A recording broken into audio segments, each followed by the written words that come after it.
Welcome to the channel. आज का जो हमारा टॉपिक है वो एग्रीकल्चर इंजीनियरिंग के फार्म पावर एंड मशीनरी से रिलेटेड है, जो कि है स्टडी ऑफ रीपर। इस वीडियो के दौरान आप जानेंगे कि रीपर क्या होता है, इसके क्या मेन कंपोनेंट्स होते हैं, ये किस तरह से काम करता है, मतलब इसकी वर्किंग प्रिंसिपल क्या होता है और इसके क्या डिफरेंट टाइप्स होते हैं। जैसा कि हम जानते हैं कि जब खेत के अंदर फसल पक के तैयार हो जाती है तो वक्त पे उसकी कटाई करनी बहुत ज़रूरी होती है। अगर वक्त पे कटाई नहीं होगी तो आगे की जाकर हम देखेंगे कि वो फसल खराब होने लगेगी वहाँ पे और हमें इकोनॉमिक लॉस हो सकता है। तो हमें वक्त पे कटाई करने के लिए जिस मशीनरी को हम काम में लेंगे उस मशीनरी को हम यहाँ कह रहे हैं रीपर। तो क्या डेफिनेशन बनी इसकी? A reaper is a farm implement that reap crop at harvest when they are riped. मतलब फसल पक के जब तैयार हो गई तो हार्वेस्टिंग के वक्त जो हम इम्प्लीमेंट काम में ले रहे हैं फार्मिंग का, उसको हम कह रहे हैं रीपर। अब रीपर के हम देखते हैं मेन कंपोनेंट्स क्या होते हैं। सबसे पहला कंपोनेंट है क्रॉप रो डिवाइडर, या जिसे हम कह सकते हैं रील। ये जो क्रॉप रो डिवाइडर होता है ना, वो जैसे कि मशीन आगे की तरफ बढ़ती है क्रॉप के अंदर तो उसके अंदर क्रॉप की डिवाइडिंग करता है और उसके अंदर लाइनें बना देता है, या हम कह सकते हैं क्रॉप की रो क्रिएट करता जाता है। तो ये हो गया एक तरह से क्रॉप रो डिवाइडर। देन सेकंड है कटर बार। जब फसल आगे की तरफ मशीन की तरफ आगे बढ़ेगी तो वो पहुंचेगी एक ऐसी बार के पास जिसके ऊपर क्या लगे होंगे, कटिंग नाइफ्स लगे होंगे जो उसको काट देंगे हाथों हाथ। तो इस तरह से ये कटर बार जो है फसल को आगे काटता जाता है। उसके बाद आते हैं स्टार व्हील्स। ये जो स्टार व्हील्स हैं ये स्टार की शेप वाले होते हैं। ये जो स्टार व्हील्स हैं वास्तव में क्रॉप को उठाकर उसको 90 डिग्री में घुमा देते हैं और देन उसको आगे की तरफ भेज देते हैं।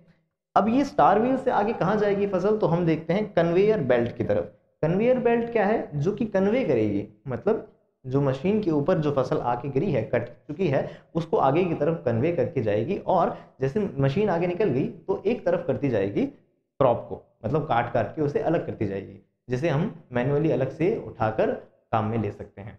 तो इस तरह से मेन कंपोनेंट्स ये होते हैं crop divider end cutter bar, second third one is star wheels and last one is conveyor belt. अब हम जानेंगे कि जो रीपर होता है वो काम कैसे करता है, मतलब इसकी वर्किंग प्रिंसिपल क्या होती है। When machine is pushed by the operator in the field, rear wheel rotation leads to reciprocate cutter bar with the help of sprocket and chain। मतलब जो ऑपरेटर होता है जो मशीन को चला रहा है, जब वो फील्ड के अंदर उसको आगे की तरफ लेके जाएगा तो रियर व्हील्स मतलब जो मशीन के अंदर आगे की तरफ व्हील्स होते हैं उन्हें हम कहते हैं फ्रंट व्हील्स, जो पीछे की तरफ होते हैं वो क्या होते हैं, rear wheels.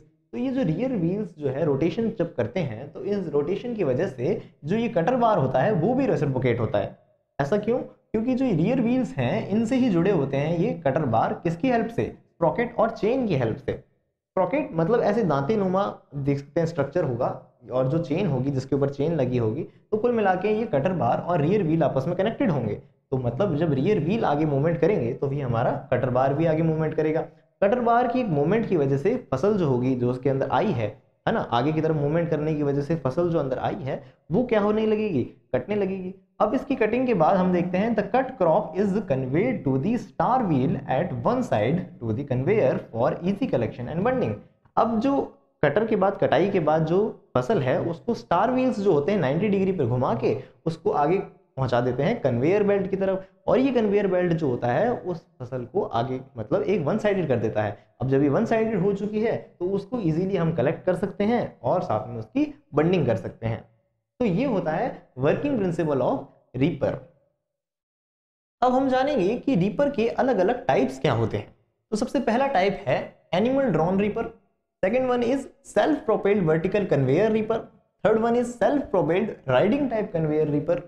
Fourth one is self propelled reaper binder and fifth one is tractor front mounted vertical conveyor reaper. इसके बाद एक सिक्स्थ टाइप भी हो सकता है जो कि होगा tractor front mounted vertical conveyor reaper binder. तो ये होते हैं कुछ टाइप्स ऑफ रीपर। अब इनको हम एक एक करके डिस्कस करेंगे। हम बात करते हैं हमारे पहले टाइप की जो कि है एनिमल ड्रॉन रीपर। जैसा कि आप नाम से ही समझ सकते हैं कि एनिमल ड्रॉन की मतलब एनिमल जो होगा आगे ऑपरेट करवाएगा हमारे रीपर को। तो हम देखते हैं कि power is given by the ground wheel by means of gear box, crank and connecting rod. तो मतलब कि जब एनिमल उसको हमारे रीपर को आगे मूवमेंट करवाएगा तो जो ग्राउंड व्हील है वो मूवमेंट करेंगे। ग्राउंड व्हील की मूवमेंट की वजह से गियर बॉक्स, कनेक्टिंग रॉड और क्रैंक की हेल्प से हमारी मशीनरी ऑपरेट होगी, और इस वजह से जो हमारा मकसद है हार्वेस्टिंग का वो पूरा हो सकता है।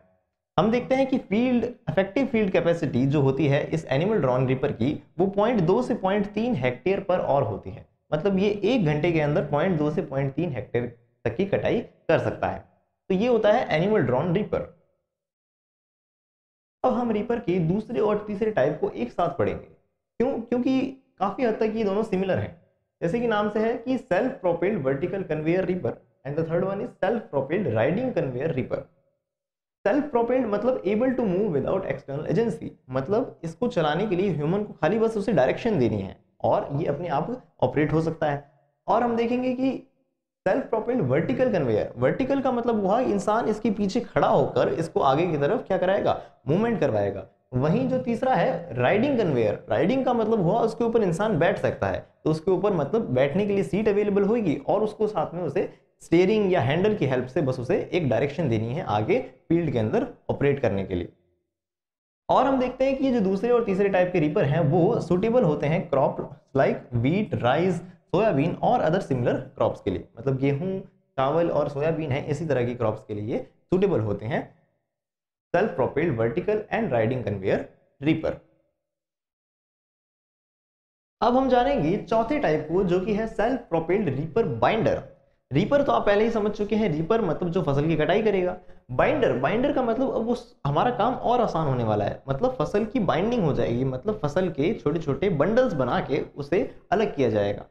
मतलब जैसे कि हमने पहले ही पढ़ चुके हैं कि रीपर जो होगा कटाई कर देगा, उसके बाद after the crop is conveyed vertically to binding machine, crop कटने के बाद जाएगी कहाँ, बाइंडिंग मशीन में, where it is twine and release to the ground in the form of bundles. मतलब बाइंडिंग मशीन में जाने के बाद उसमें एक डोरी की हेल्प से, ट्विन मतलब डोरी की हेल्प से उसको बांध दिया जाएगा और रिलीज कर दिया जाएगा ग्राउंड पे इन the form of bundles, bundles की फॉर्म में उसको ग्राउंड के ऊपर रख दिया जाएगा जिसे कि हम अलग से इकट्ठा कर सकते हैं। तो इससे हमारा काम और आसान हो जाता है रीपर बाइंडर से। रीपर बाइंडर की जो मैकेनिज्म है कि कैसे ये काम करता है, कैसे इसके ऊपर ट्विनिंग होएगी, उसको विजुअलाइज करने के लिए एक आप एनिमेशन देख सकते हैं जिसका लिंक नीचे डिस्क्रिप्शन बॉक्स में अवेलेबल है। तो अब हम जानेंगे रीपर की most common and mostly use होने वाले टाइप को जो कि है tractor front mounted vertical conveyor reaper. मतलब इसके अंदर जो पावर होगी, रीपर को जो पावर प्रोवाइडेड होगी वो किसकी हेल्प से प्रोवाइडेड होगी, ट्रैक्टर की हेल्प से। The power is given from the tractor PTO, PTO मतलब पावर टेक ऑफ, जो ट्रैक्टर के पीछे पावर टेक ऑफ शाफ्ट लगी होती है उसके मूवमेंट से, उसके घूमने से हमारा रीपर आगे मूवमेंट करेगा। मतलब the power is given from the tractor PTO with the help of intermediate shaft running beneath the chassis. मतलब जो चेसिस है ट्रैक्टर की उसके नीचे की तरफ लगी होगी जो शाफ्ट, उसके मूवमेंट की वजह से हमारा जो रीपर है वो रन होगा और जो फसल की कटाई है वो हो जाएगी। तो ये होता है सबसे most common type of reaper. और साथ में रीपर बाइंडर, तो मतलब क्या होगा, जो अब रीपर के साथ साथ उसकी बाइंडिंग भी करे, फसल की जो है बाइंडिंग भी हो जाएगी, तब उससे हम कहेंगे tractor front mounted vertical conveyor reaper binder. तो ये थे सारे टाइप ऑफ रीपर्स। तो ये था हमारा आज का वीडियो स्टडी ऑफ रीपर से रिलेटेड। आई होप आप सबको ये चीज़ें आसानी से समझ आई होंगी। और इस वीडियो से रिलेटेड और भी जो लिंक्स हैं जो कि आपको हेल्प करेंगे रीपर को और अच्छे से ढंग से समझने के लिए, वो नीचे डिस्क्रिप्शन बॉक्स में अवेलेबल है। और साथ में इस टॉपिक से रिलेटेड जो नोट्स की पीडीएफ है वो भी नीचे अवेलेबल है। तो इसी तरह की और वीडियोस के लिए जुड़े रहिए एग्रीकल्चरल स्टडीज से।